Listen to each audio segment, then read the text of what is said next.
And I was looking at the 60,000 people that were there, signs saying, you know, defund the police. This is a pivotal moment in history. We are going to move in a different direction, and policing will never be the same as it was before. There you've got Seattle's police chief calling for negotiations with the occupiers of the police-free zone. Carmen Best adding she wishes she knew how long this is going to last, Ainsley. That's right. Occupiers seizing 6 blocks 1 week ago. The area includes the city's 3rd police precinct. It's now being called CHOP, Capitol Hill Organized Protest. Brian. Right. The group releasing a list of demands, including free college tuition, rent control, and police reform. They also have their own garden, so maybe they can live off the land. Governor Mike Huckabee joins us, Fox News contributor. Governor, if the police chief doesn't know when it's going to end, how are we supposed to know?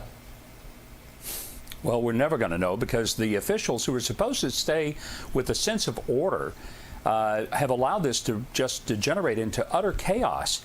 And so it's going to last as long as they're willing for it to last.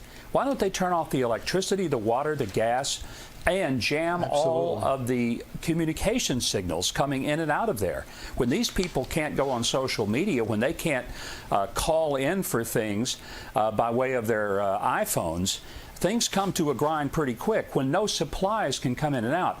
And what the police and the mayor and the governor ought to do, if they had any brains at all, they would make it so that people who want to get the heck out of there, the law-abiding citizens that are stuck in this incredible hellhole, would be allowed to get the heck out.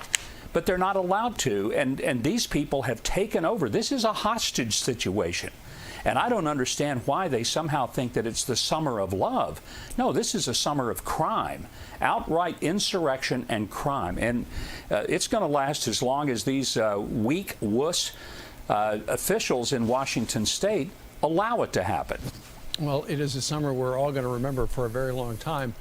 Meanwhile, Joe Biden is in the process, Governor, of trying to figure out who his vice presidential nominee would be. And on the list, apparently, one of 6 women is Elizabeth Warren. Her hometown paper, not crazy about it. The Herald headline says Elizabeth Warren could be the only thing to sink Joe Biden. And then the article goes on to say Warren has always been the media's darling in the race, and she's likely to hang on as a shortlist candidate for Veep, if only to appease her progressive supporters and her media enablers. Biden can pretend that he's seriously considering Warren to keep the far left in the fold, but if Biden actually loses his mind and picks her, then he deserves to lose. What do you say about the Herald? Whoa, it was pretty brutal. And one of the things that I gleaned from it was just how dishonest Elizabeth Warren has been about her biography. You know, it's an interesting thing. If they were to be teamed up, you would have a presidential candidate who picks a vice president who can't know the truth and has basically created her own biography, with a presidential candidate who doesn't remember what the truth is. So one who can't tell the truth, and the other one who doesn't remember what the truth would be. That'd be quite a combo for the Democrats if they pick it.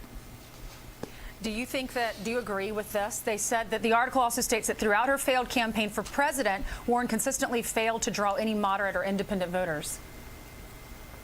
Well, it's very true. In fact, the most significant thing is that in her own home state of Massachusetts, where she's the sitting senator, usually you get a little bit of a bump because, you know, sort of the root for the home team. Yep. Not in her case. She came in 3rd in the primary in her own state. That should have caused her to say, you know, maybe I just need to go home and tend to the home fires because somebody there doesn't really like me. That was very significant, and Joe ought to see that and say, no, I don't think so.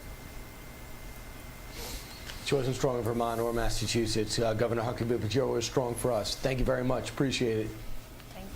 You bet.